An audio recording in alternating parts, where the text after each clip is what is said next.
Hello everybody, PsyStarcraft here with some Starbow commentary. Now, if you guys aren't familiar with what Starbow is, it is a user-made StarCraft 2 map that takes the best worlds of StarCraft 1 and StarCraft 2, puts them together into this amazing game. It's just like a 1v1, but everything has changed. Like, so many different things have changed. Hydras are T1. The economy is much different. There's 9 patches. Yeah, this guy's obviously excited about it. There's 9 patches. You mine 8 minerals at a time at a slower rate. So they basically took Brood War economy, some of the Brood War AI, a lot of the Brood War concepts about longer battles. Hydras are T1. A lot of the balance principles. And they have put it all into this map, as well as adding, you know, some roaches, some vipers, some StarCraft 2 stuff. And I have to tell you, playing this game, just 5 or 6 games so far, it is so fucking amazing. I encourage you guys to jump on the Starbow bandwagon. Does this mean I'm going to stop playing StarCraft 2 Melee? Probably not. But I do want to show you a couple of these Starbow games and just show you how much more dynamic and how much more fun it is to play. So, as you can see, there's only one geyser. As you can see, I'm mining 8 minerals at a time at a much slower rate. Well, the drones are mining much slower. And if you remember the Brood War days, the typical expansion time was at 12. So I'm going to be going 12 hatch here to natural. And the reason I opened the intro, the mining AI too is different too. Like, drones won't really wait if they know another patch is going to be free. They bounce around a lot, so it's a little more inconsistent, I'd say. But at the same time, you won't have 3 drones on one patch like early on in the game, which oftentimes happens in StarCraft 2. But anyway, I said carpetcraft because I am on my girlfriend's floor right now, casting this game until my new place opens up. So my posture is very awkward right now, so I might not have the greatest like mouse control and stuff like that. So 12 hatch, I'm going to be going 13 pool. I'm not really sure what's standard. I kind of, you know, need to start watching some replays of some Zerg players who know what they're doing to really know, because I'm not too familiar with how it was in Brood War. I used to be a big Brood War player, but I've forgotten all that information. I'm going to start my gas. The gas is going to be mined at a rate of 8 per carry as well. And let's just check out what we can see here. We can only get 1 queen per hatchery, and the hatchery actually, or the queen actually has some different abilities. We have Tunneling Claws, which allows lots of different units to move underground. Drones, queens, zerglings, hydras, defilers, and ultras. I think that might be all the ground units, actually. I'm not quite sure. We have Hydras at T1, we've got Vipers at T2 with different abilities. The Protoss has Dragoons and Reavers, and the best thing about Starbow is they took out a lot of the cheapest units in the game, like cheap as in unfair. They took out the Colossus, they took out the Medevac, they took out, what else did they take out? Notice how I'm like only naming units that the other races have. They added Scourge, which have splash damage now, so like now Muta on Muta isn't always going to be a thing, because Scourge can just enter play and, you know, fuck up Mutas. Mutas can now be stacked properly, and you can kind of do some Jaedong-esque Muta harass. It's just a lot of good stuff. Stalkers are now not a staple unit. They're more of a lightweight harass unit that don't really belong in army compositions so much. It's just amazing, and I hope you guys enjoy these Starbow casts. Queen, in addition to inject larvae, which now only speeds up the production of larvae, which can only have 3 at a hatchery, they now have the ability to heal a unit or increase the building rate of a building. So you can like rush Spire and pump it out really fast with queens. And in addition to that, they have Enrage, which allows them to attack. They can't attack, so if you get a Ling run by and you're not prepared, you don't get to get bailed out by a queen that can just always attack. You need to make sure one of those queens has energy to be able to attack. So it is just so exciting playing this game. Like I said, I haven't played too many games, but the ones I've played are so much fun. I think I'm just going to get a Hydrogen, and because it is against Toss, and the damage system is the same as Brood War 2, with explosive, medium, and light damage. Or explosive damage and like medium, light, and heavy units. So like tanks would only do half damage against Lings, Dragoons do half damage against Lings, you know, Vultures do full damage against light units, but less against others. It's so cool. But as you can see, you do not have a lot of larvae in this game. You're not injecting a whole bunch. So, you know, hatcheries in the main, like a couple hatcheries in the main are, you know, a thing of the present once again. So basically I'm just going to do some harassment with some Hydralisks. I kind of forget like how Toss deal with this in Brood War, but Hydras obviously would do full damage to shields, but then to like something like Zealots, they'd only do half damage because they have what is considered to be explosive damage. And you got to be on top of your queens, because injects do not last as long as they do in StarCraft. So you got to inject once every, let's see, 24 game seconds, which is what, like, I don't know, like 18 seconds or something. And the injects will keep your energy at 0, but notice I'm at 44. So if I had 0 energy right now and I only inject, I would never have any excess energy. So I'm actually going to transfuse this hatchery to increase the production rate of it. I should probably be getting some hydras if I said I'm going to harass a little bit with hydras. There's the first dragoon. And it's also a lot harder to max out because units in this game are more expensive generally. And you can't just churn them all out so fucking fast. So we don't have any gas here, which is kind of a concern. See, we can't even kill this pro because our queen can't attack. So you gotta look out for stuff like that. They could very easily just have a unit just kind of chilling in your base and you won't even know it. So let's get a queen at this hatchery. You can have 1 queen per hatchery, like I said. Let's get some injects. These queens store up energy quite fast, just because you got to be on top of your injects. And I'm not really sure what the ideal count is for harvesters yet. So we're just making a bunch of hydras, see if we can put on some pressure. And let's get another drone here. Probably want to expand to it. I know in Brood War, you know, taking 3 base as a Zerg was pretty important. So we do have our hydras out. He looks like he's going to move out too. Warp gates are a distant tech as well. See if we can take down these goons. He's got quite a few though. Hydra's very strong against dragoons though, as you can see. And he focuses the hydralisks. Micro is a big thing too. Like one thing the Starbow creators I know they wanted to focus on was adding a lot more micro potential, which I believe there is. And this zealot just soaks up so much fire from these hydras. Yeah, he's kind of pushing me back a little bit. I'm getting some dragoon kills. I'm not like trying to go all out, let's win the game, I'm going to do all these rushes. I kind of just want to like get some of every unit and just show you the game. So let's just get a lair. But look at this is already more fun. Like there's micro happening so early in the game. People are moving out. He's not just warping in and going all in. It's kind of a back and forth thing. Although I could probably kill him with these hydras, so I'm going to stop rallying them. This guy is a diamond player, as you saw in the lobby. So... And see, let's check out the Hydra's damage. Explosive, 100% versus armored, 75 versus medium, 50% versus light. A medium unit would be something like a vulture, something like, let's see, maybe, I don't think Hydras are medium. Oh, medium, yeah, so they do 7.5 against other Hydras. It's so cool. Hydras have 5 range. So banelings are still in the game as well. You know, we got evolution chambers, all that normal stuff. You do need evolution chambers to get spores. So we do have 2 queens with lots of energy, so what I can do is transfuse both of these evolution chambers, make them finish faster. So now let's push up on this guy again. He's probably got enough to stop it now. I just didn't want to end the game too soon.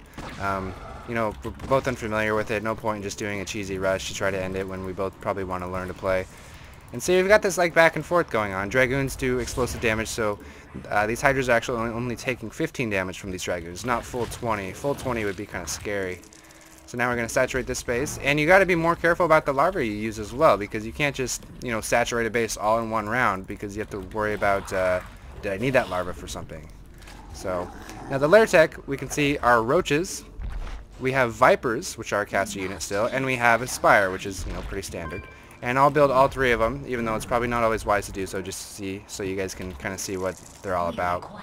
So, and now look at this AI, like, if I group up all my hydras, now hydras have smaller models, which is so good. That's what they need in the real game. And then you move them to a location, they'll actually naturally spread out, as you can see here, which is similar to how it was in Brood War. Now, that could be good, it could be bad. Usually it's going to be good because you avoid a lot of dangerous AoE when you're not paying attention. So, oh, we have a Reaver drop. Reaver drops. So cool. I am so happy to be dropped by a Reaver. I'm not even kidding. I'm going to go ahead and get some hydras to try to stop those. Roaches are an option now as well. So I'm just going to take down these gateways, run back to this third. Hopefully this third doesn't go down. These drones taking a beating. So roaches have the tunnel upgrade. They have a set speed, but it allows them to burrow underground with increased speed for a split second, in addition to just like their normal burrow. And then unburrow. It's really cool. You can use them for like getting around armies, like getting behind. Oh shit, I just made a bunch of vipers on accident. Those are supposed to be roaches. Well, you guys get to see what vipers are much more so than I was expecting you to. Okay, you're not going to get away with these. Oh yeah! And as you can see, 2.91 speed on creep. And let's see what their speed is off creep. Same speed, no creep bonus, meaning you don't necessarily have to spread a bunch of creep tumors. Queens still have creep speed.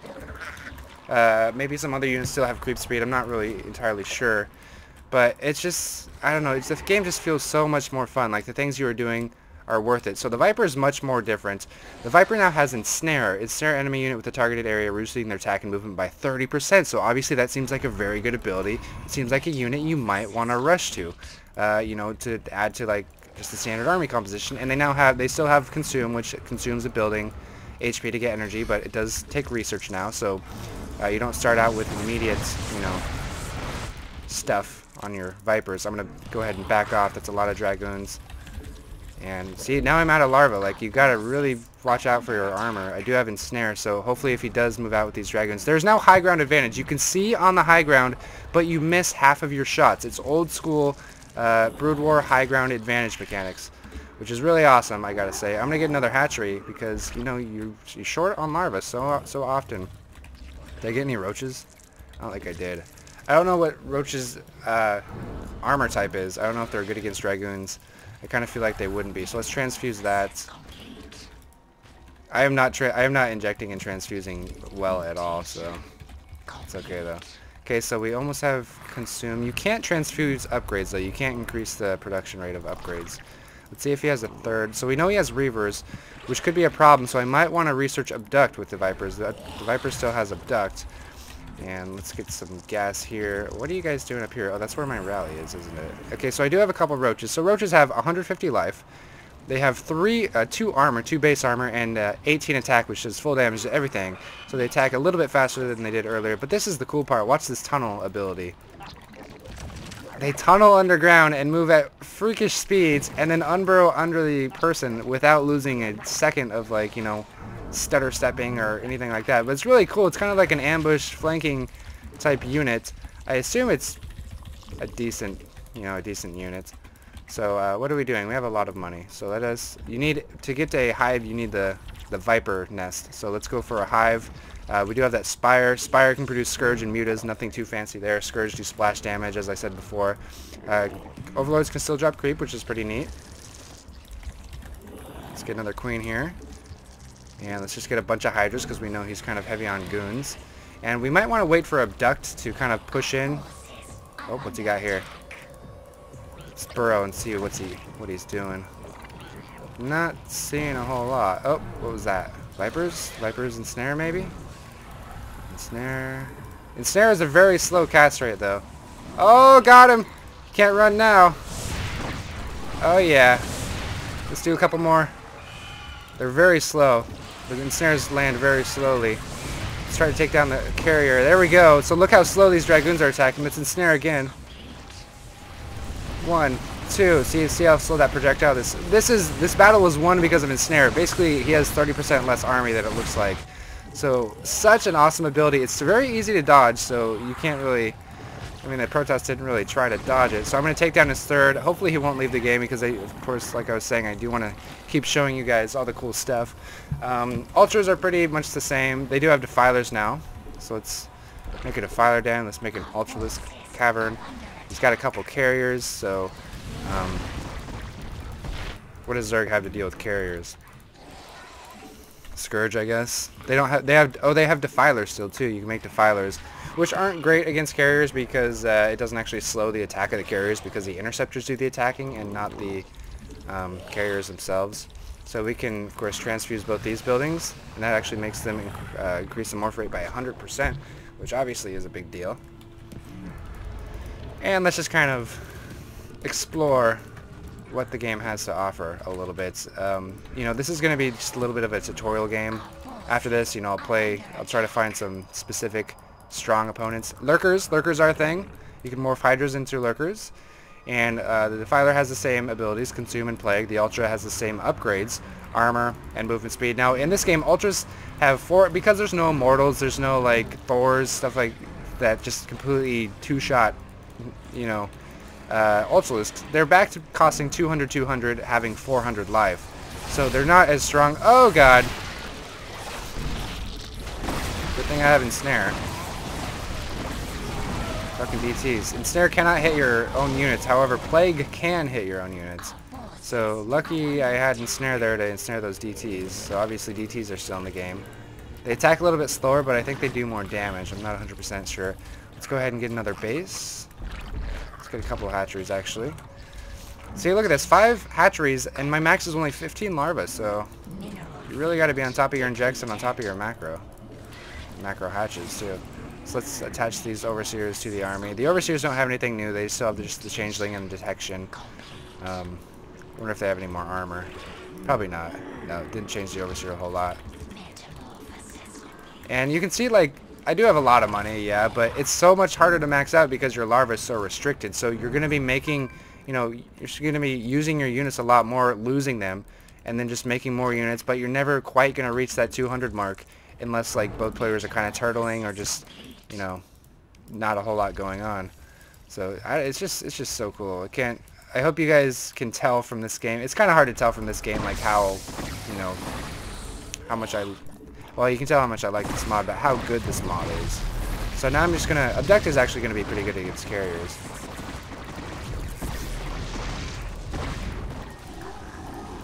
Oh god. Oh god, that's a lot of zealots. What do I make? Ultras. And let's make some Scourge. Oh, I don't have stuff for Scourge. Oh god, those zealots were a genius move. Hydra's not so good against zealots like they are in Brood War, or like in StarCraft 2.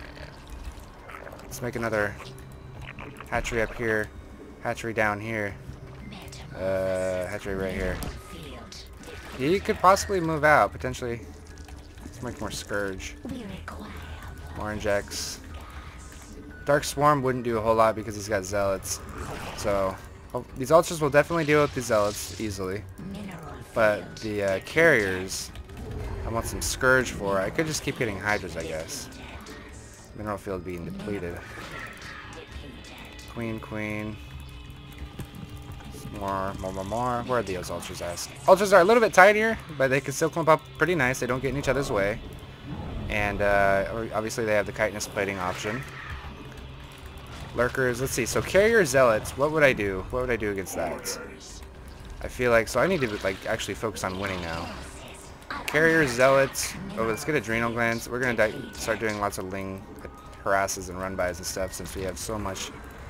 Let's go ahead and transfuse this to make it faster. We could probably spread some creep since we have so much energy. 5, 6, 7, 8. Alright, more Scourge.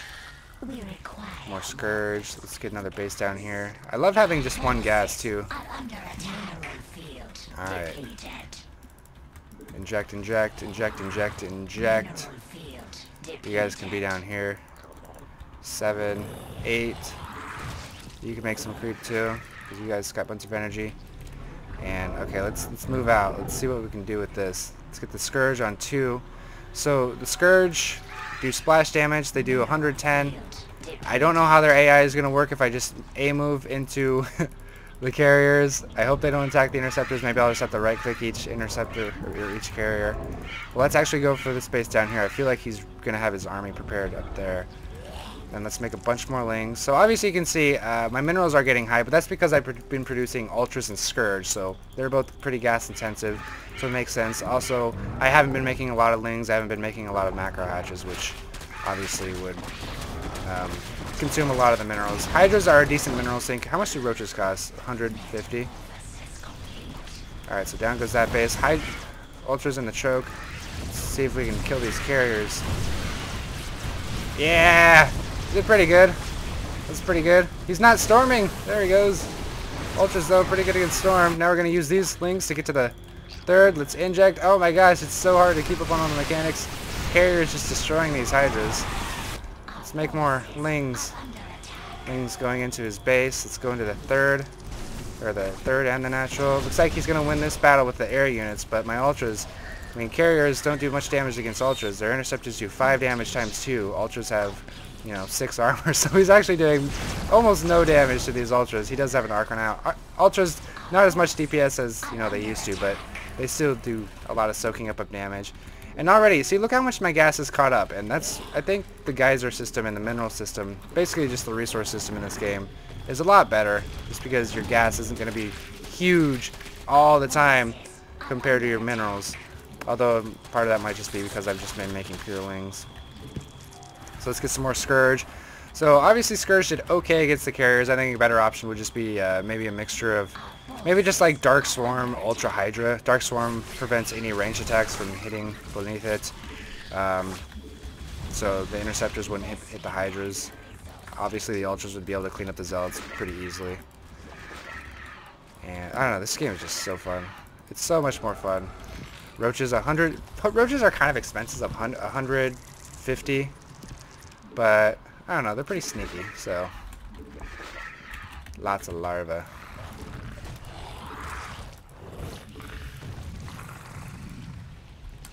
Lots of larvae. I wonder if I can increase the attack of Scourges. No, it doesn't look like it. So I could. Oh, they have Guardians too. There are also Guardians. So obviously this game is kind of clunky and slow just because, like, you know, I don't really know what I'm doing a whole bunch and I'm trying to show you everything. Normally it's much faster. And are you seeing how much I'm having to inject? So it's very APM intensive as far as the injecting goes, but you can always just compensate for that by making just a lot more hatcheries, because the inject only increases it by 65%, so like another hatchery as opposed to like injects. Oh, storms. Alright, so we're getting a greater spire, right? Okay, we're going to try out some devourers is what they're called. Let's go run towards this base, since you cleaned that out quite nicely. And let's see what we can do with these roaches. I just want to see like what micro potential they have. Still doesn't have a base here, actually. So let's just A-move up here. Almost. Okay, so mutas are what morph into devourers. So I'm going to get a bunch of mutas. Oh, he's GGing me. I wanted to show some devourers. But that's Starbow, you guys. I hope you guys enjoyed that. I'm probably going to play another game after this for you guys to view today, since I didn't have anything going on yesterday. I did basically all of my moving yesterday, and I'm completely moved out. So I am playing on the ground. Fluxtube, how did you know that? That's really weird. So that's going to be it. Thanks for watching.